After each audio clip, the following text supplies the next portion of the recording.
वो made in India. कि ये हिस्सा जो आप देख रहे हैं गेट का है, अब कुछ दूरी पे जो है सैनिटाइजेशन चल रही है और वहां पर जो है प्लेन का बाकी डेब्री हमें देखने को मिल रहा है। What's the latest situation on ground? 2-3 things I can confirm to you straight. मैं आपको स्क्रीन पे भी दिखा देता हूँ।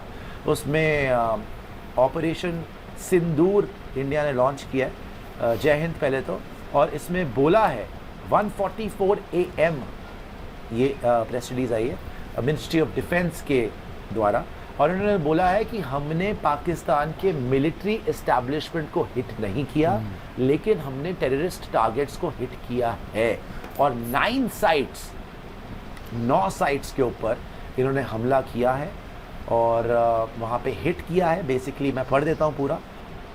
इस वक्त पाकिस्तान के एयरपोर्ट्स पर तफरा तफरी है, और जो ये हमले की खबर गई है उसके बाद जैसा कि निशान भी बता रहे थे कि एयर ट्रैफिक को लेकर निर्देश तो दिए गए, लेकिन एयरपोर्ट्स में इस वक्त भगदड़ की स्थिति है। लाहौर को लेकर एक बड़ी जानकारी ये भी सामने आ रही है। सुमित, बिल्कुल, देखिए ये सारी जानकारी हम अपने दर्शकों तक पहुंचा रहे हैं, उनको बता रहे हैं कि आखिरकार इस समय क्या कुछ चल रहा है पाकिस्तान में, और एयर स्ट्राइक्स के बाद पाकिस्तान में किस तरीके की बौखलाहट है। हमारे साथ इरफान कुरैशी भी हमारे सहयोगी जुड़े हुए हैं। इरफान, में इन हमलों को अंजाम दिया गया है। 9 जगहों पर आतंकियों के कैंप इस वक्त दहल रहे हैं। ऑपरेशन सिंदूर नाम दिया है भारतीय सेना ने इस ऑपरेशन को, स्ट्राइक को। रक्षा मंत्री राजनाथ और अपने तरीके का होगा, और जो कुछ भी हुआ है उसका हम जवाब दे के रहेंगे। Pleasure of India will be replaced by enduring grief, यानी temporary pleasure of India will be replaced by enduring grief. ये पाकिस्तान के डीजी ISPR के हवाले से खबर आ रही है, इस वक्त की बड़ी खबर।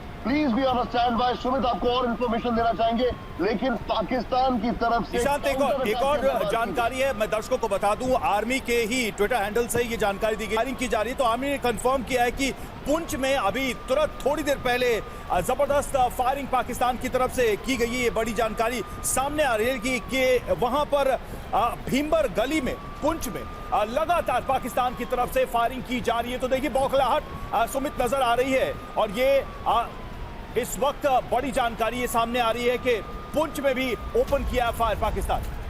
और देखिए इस भी और एक बड़ी खबर आपको बता दें, आतंक का खात्मा हमारा मकसद था। भारतीय सेना का पहला बयान इस ऑपरेशन को अंजाम देने के बाद, इस स्ट्राइक को अंजाम देने के बाद, पड़ोसी मुल्क से संघर्ष हमारा मकसद नहीं है।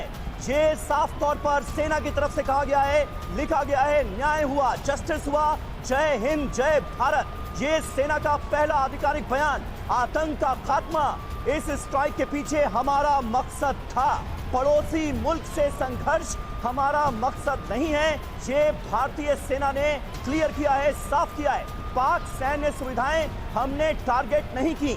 ये सीधे तौर पर बताया गया है कि आतंक के ठिकाने भारतीय सेना के निशाने पर थे, और उन्हें ही इस स्ट्राइक में किया गया है नेस्तनाबूद। POK में और पाकिस्तान में कुल 9 जगहों पर भारतीय आर्मी ने, इंडियन आर्मी ने किया है अटैक, और आतंकी कैंप्स को दहलाया गया है। लेकिन अब पाकिस्तान के मीडिया में यह खबर चल रही है कि Pakistan has begin retaliation against India, और रिटेलिएशन होगा, और इसके लिए पूरी तरह से भारत तैयार भी है, भारत की फोर्सेस तैयार भी हैं।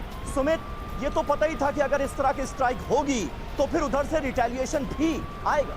देखिए बिल्कुल रिटेलिएशन आएगा, और उसको लेकर तैयारियां भी कर ली गई थी। आपने देखा कि पिछले कई दिनों से जो ड्रिल्स की जा रही थी, जो एक्सरसाइजेस की जा रही थी, वो इसीलिए की जा रही थी कि आखिरकार जब हम ऐसे बड़े डिसीजन लेंगे, हम ऐसी बड़ी स्ट्राइक्स करेंगे, तो रिटेलिएशन जो पाकिस्तान की तरफ से होगा उसको भी काउंटर, आप कह सकते हैं कि एक्शन लिए जा सके, काउंटर अटैक उसके लिए अंजाम दिया जा सकता है। और यही वजह है कि पाकिस्तान इस समय बौखलाया हुआ। पाकिस्तान लगातार ये दावे कर रहा है कि वो बड़े एक्शन लेगा, लेकिन इस समय भारतीय सेनाओं की तरफ से, एयरफोर्स की तरफ से हाई अलर्ट पर सारे स्टेशन को रखा गया है। लगातार अपने डिफेंस मैकेनिज्म डिप्लॉय किए गए हैं, और अभी